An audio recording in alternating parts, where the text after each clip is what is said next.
Hey, so I wanted to give you a little bit of a video today of an in-person lesson. This is a very quick overview of what we did and basically the importance of setup. So setup, which I'll show you the video of what we talked about, but basically setup is going to allow certain things to happen in your driver swing, which is then going to benefit for club face control, maximizing distance and everything like that. So I had this guy at the bottom here, chronic slicer. You'll see from this shot what was happening. You see that ball likes to basically go right, and basically every single shot he did, he hit that ball right. And what I sort of saw with his swing is at setup, his shoulders would be tilted, but his body wasn't. And as a result of that, what was happening, it basically prevented him to actually rotate the club face, which then is going to prevent him to actually square at that club face. So this top video, or we're going to go into this video, and I'm going to just play this through, basically talking through what we discussed, and we're going to go from there. That's bizarre. A few slices and a few, like a bit of a hook. So the main thing I'm seeing is when you're set up, it's like you're trying to get tilt, but there's no tilt from the hips. Okay. So as you're setting up, it feels like you're tilted, and YouTube videos always say tilt back and stuff. Yeah, that's where But we want it to be more of it's going to be bumped forward with the hip rather than the shoulders. Naturally, as the ball position goes further forward, your shoulder comes underneath anyway, but it's not actually moving anything here. Okay. So as a result of that, what's happening as you're coming back, it basically levels out and you become level, and then it could be that you tip over this way, it can then go this way. This is what you're doing in terms of the driver. You're trying to like save it by leaning back, which it goes right, or you go this way and it goes left. Okay. So we're going to go in a position that basically when you're set up, we have that hip forward here. Yeah. And we're going to try and maintain that as much as possible. Okay. Now this brings me to the result. So what you'll see here is that ball starts going more and more left. Now, because he was slicing it so much, he'd end up swinging over the top. So the process of getting rid of a slice is actually to start hitting the ball straight, and that it will be to hit that ball more to the left. Then from there, you can start working on trying to get that swing a little bit straighter through one, alignment stick stuff. So we can have alignment sticks which are under here. Basically we swing underneath this position. Now in this lesson, this was only 30 minutes long, so we didn't have time to give him too much. I don't like to give him too much in lessons. We've got to see how things develop.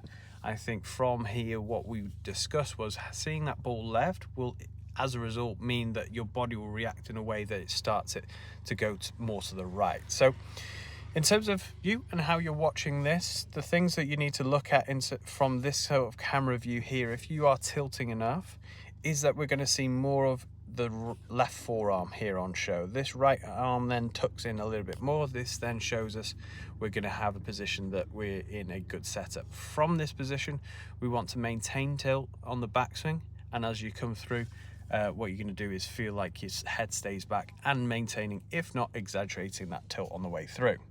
So just to finish off, what we have here is the example. This is Corey Connors, and what you'll see is as he sets up here, he's got this tilt at the start of the swing. It's definitely sort of tilting or pushing this hip forward here to get that tilt, rather than just using the shoulders. As he comes back in the swing, you'll see that as he gets to the top, he maintains that tilt, if not exaggerates that even more. And then from this position, that head stays still and the hips move forward towards the ball, which then increases this tilt.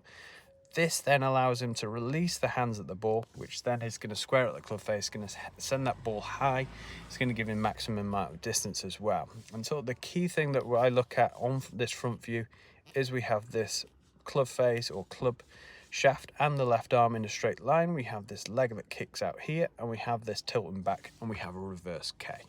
Hopefully this made sense for you. If you need any more help on these or like the idea of these types of lessons, give me a shout and I'll do some more. So first things first is where we're striking that ball on the face. Ideally, for the most amount of distance and reduction in spin, we want to be hitting obviously in the middle, but slightly higher than the middle itself, so bang in the middle there.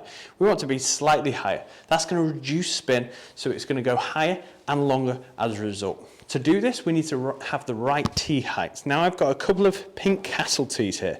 These are generally just like off the shelf ones, but I've also got this white one as well.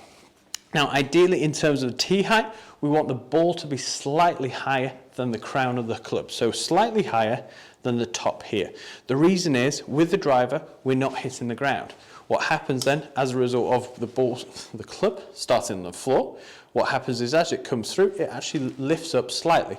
So having that ball slightly above the top, when we come through, that is going to lower the strike on the face to make sure it's in the right place. Now, to see this and making sure that we're in the right place, if you tee the ball up, whether it's off a castle tee or a white tee, simply put the ball down and then just have a look from this position here. We want to see just a slight bit of the ball above the tee, and we're in a good place.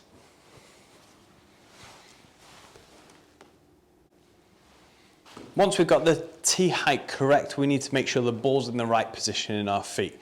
So, like I said at the very start of these videos, this club is designed to go as far as possible. And if we sort of match things with things, what we're looking at is if we were to throw a ball as far as possible, we want to launch that high. So for us to do that, what we need to do is have a high angle of attack.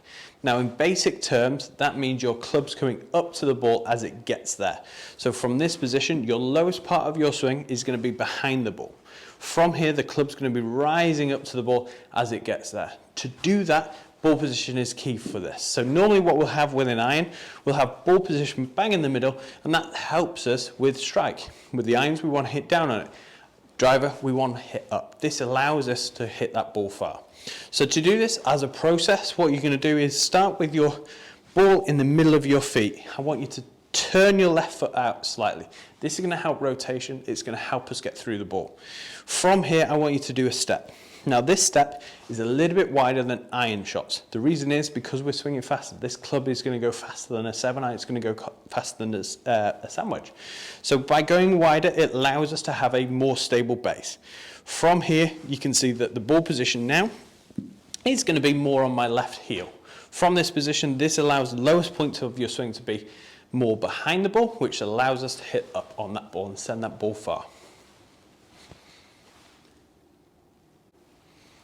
Now this is one of the most important things with the driver. Like I said in the last video, we want to hit that ball on the up. To do that, we need to link ourselves with how we're going to throw the ball. Again, to throw it far, we want to launch the ball high. Now if we were to do that, if I was to have a ball here, for me to throw this far, I'd be leaning back here. I'll be tilted in a position that allows me to launch that ball as far as possible. We're going to do exactly the same with the driver. So in your setup, we're going to have those feet together. We're going to turn the left foot out, and we're going to have a wide stance here. From this position, we need a 5 to 10 degrees of tilt of your body.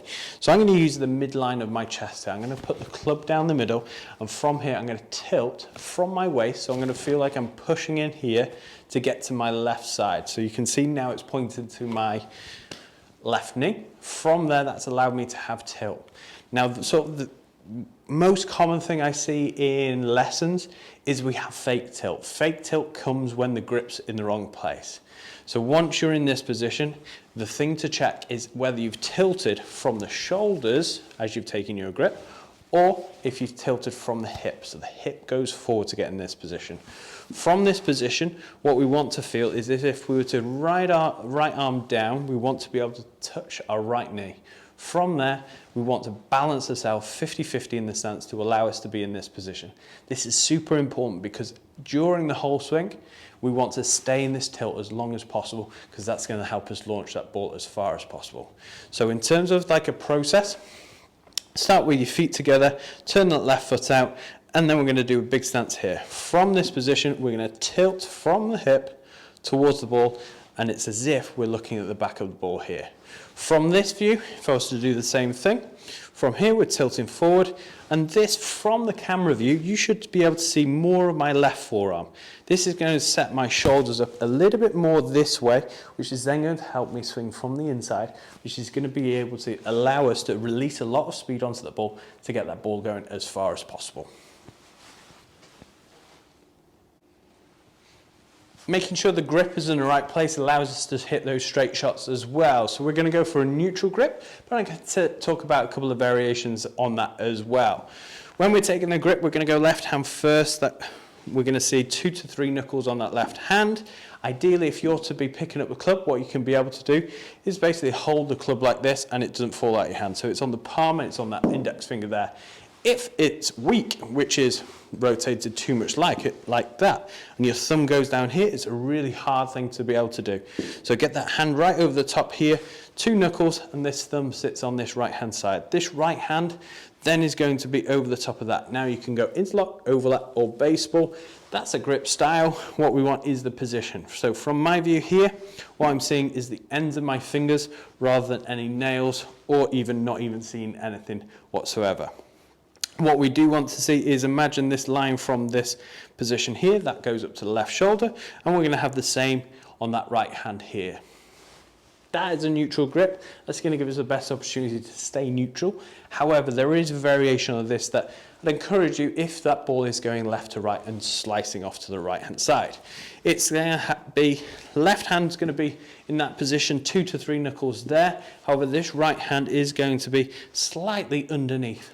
So it's more likely that we're going to see a couple of the nails here, which eventually is going to help us release that club on the way through.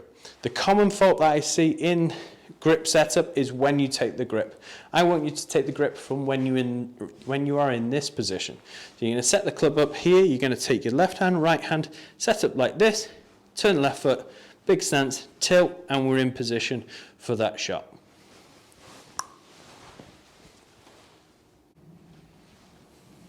Now this video series is solely on the setup, but I'm going to give you a couple of insights of what you need to do in your practice to help you along the way. Now the first thing is to make sure that the process of you doing your setup is consistent. That gives you the ability to have a starting position that's consistent, that is allowing the swing to be consistent. That again, when you're practicing this, you'll be able to have the ability to take it to course, which then under pressure is more likely to basically work. Now, again, because we're not looking at swing, I'm going to give you a couple of hints of what you need to look at in that practice. The first is obviously strike. When you've come through and hit that ball, it's going to be somewhere on this face, hopefully, as long as you've not missed it. Ideally, it's going to be middle, if not a little bit higher than middle. Now, anything off the toe, what will happen is the club face will turn a little bit and it will create some right to left spin. Anything on the heel, it will cause the club face to twist a little bit as well, which will go left to right. Anything off the bottom will go low, anything off the bottom will top, and it will just rubble on the floor. Anything on the top here will go this way. Now, the first thing to look at is, was your setup in the right place? Then you need to have a look at swing. Now, swing-wise, the thing sort of I look at is what the finish looks like. Now, to make sure that the strike is consistent, we need a balanced finish, and then we'll get consistency of where that strike is on the face. Then we can do something about it. So when you're hitting the ball, what you're going to be doing is swinging through, holding the finish just like a gymnast would do after a backflip, and then stick that landing. That gives you time, one, to see where the ball's gone, analyze the shot, and have a look from there.